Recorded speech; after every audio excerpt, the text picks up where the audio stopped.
Hello guys and welcome back. In this video we will see how to find longitude and latitude on Google Maps. It is very simple, so let's start this video. First open your Google Maps application. Now select any general area. In this case I am selecting this general area by long pressing on it. Now here as you can see it says drop pin. So I will just scroll up, and on this location pin you can see the longitude and latitude. So I will just click on it and my coordinates will be copied to clipboard. So in any case, if you know a place but not its name and you know the coordinates of it, for example longitude and latitude, so you can just simply paste it over here,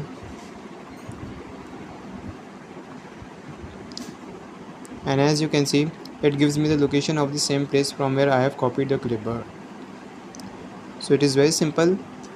I hope this video will help you.